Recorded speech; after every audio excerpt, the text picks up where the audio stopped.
Ami,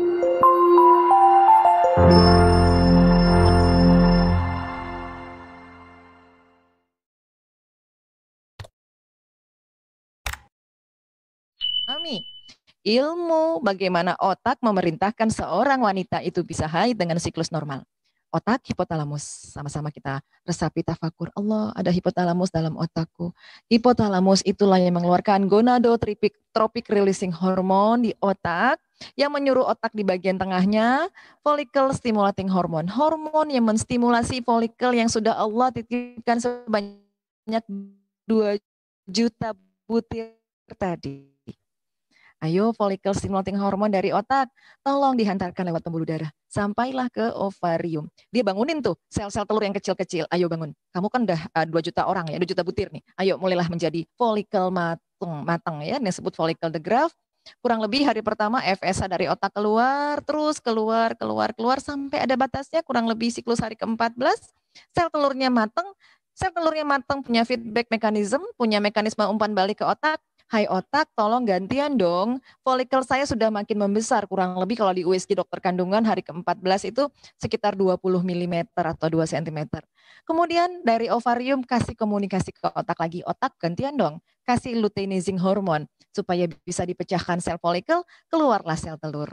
Kemudian saluran tubanya ya nggak boleh tersumbat. Dia jemput sel telur matang untuk menggelinding di saluran tuba.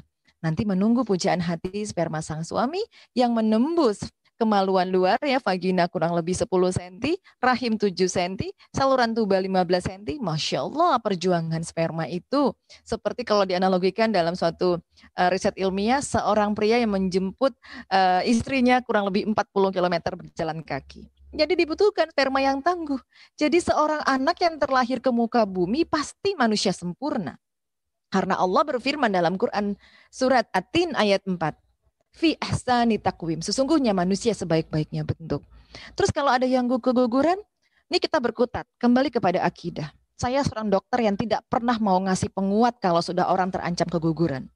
Saya hanya bisa sampaikan kepada klien pasien saya, Ibu, percaya kepada Allah, sperma itu pasti yang terbaik, telur pasti yang terbaik. Kalau kita dengan olah pikir manusia terbatas, apalagi dengan obat-obat sintetik, saya mau memperkuat, aku takut Allah dengan intervensiku yang tidak pasti sempurna, aku menyiapkan generasi yang lemah. Pasrahkan kepada Allah.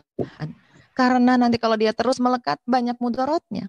Terlahir anak yang kurang sempurna terus nyalahin Allah. Gara-gara ini kata takdir Allah anak saya jadi cacat. Ya mungkin ibrahnya ada.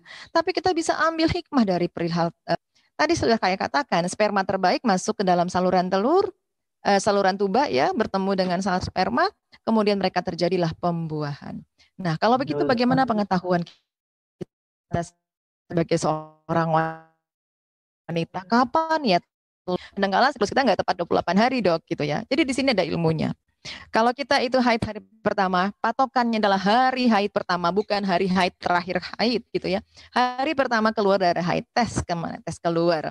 Kemudian catat setiap tanggal. Seorang wanita yang mau menjaga dirinya dengan baik, mau menghitung masa subur, seorang wanita yang cerdas. Tolong catat hari pertama haid. Kemudian dalam waktu 3 bulan gitu ya, catat berapa siklus haidnya ya. Di sini 6 bulan kalau tidak salah di sini dalam beberapa teori referensi saya. Kemudian dihitung. Cari siklus terpanjang dan cari siklus terpendek. Mungkin ada 40 hari, ada yang 28 hari atau 21 hari. Ingat, siklus normal 24 sampai 35 hari masih tolerable normal. Kemudian, siklus yang terpendek tambahkan yang ada 25 hari misalnya. Nah, kemudian kita mulailah mengurangi 11 dari siklus haid yang terpanjang. Jadi kalau terpanjang 29 hari, maka masa subur kita adalah hari ke-18. Jadi interval dari hari ke-7 ya di sini sampai hari ke-18 kita dianggap masa subur. Kurang lebih disitulah kita paling ideal untuk mempertemukan sperma suami dan sel telur kita.